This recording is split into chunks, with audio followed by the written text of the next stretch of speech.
La Banque du Japon intervient, fermez les positions.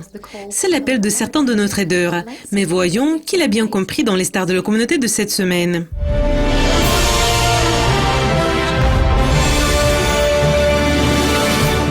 Le dollar yen a pu prendre une pause dans son plus grand glissement depuis 1998 et c'était certainement dans les discussions de notre communauté jeudi.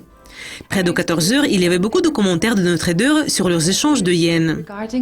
Hans87 a attiré l'attention sur la spéculation de l'intervention de la Banque du Japon et il a fermé les positions sur le dollar yen et la livre sterling yen.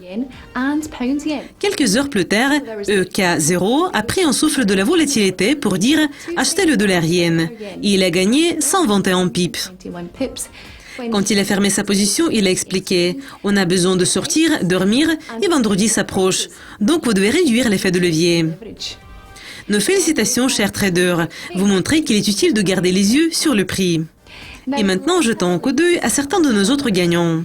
Alexandre Vladikin a été couronné le gagnant de notre concours du Grand Prix de poker de janvier. Nous avons parlé à ce trader russe et je lui ai demandé quelle est la meilleure façon, d'après lui, d'apprendre à jouer au poker.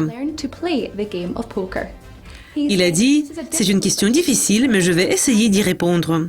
Techniquement, ce n'est pas difficile d'apprendre à jouer au poker. La chose la plus difficile est d'évaluer et de comprendre la psychologie de l'ennemi à votre table. » Un discours assez guerrier. Mais s'il y a un échec, comment vous survivez à une perte dans le jeu? Il a répondu « Contrairement aux échecs, où tout dépend de vous, de votre formation, vos connaissances, perdre au poker ne cause pas de douleur, je ne cherche pas de faute et je dors tranquillement. » De sages paroles, Alexandre.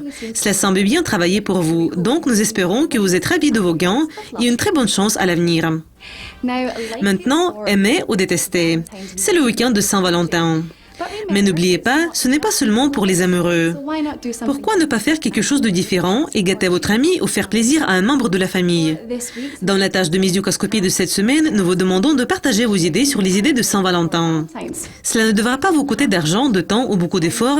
Tout simplement, partagez avec nous ce que vous allez faire et gagner quelques points précieux. Bonne chance! Et si vous voulez entendre quelques conseils pour la Saint-Valentin, visitez notre site pour voir notre interview récente avec Maraïd Malloy de Berkeley International, où on discute tout, du sexe lors du premier rendez-vous jusqu'au business de l'amour. Mais pour le moment, au revoir.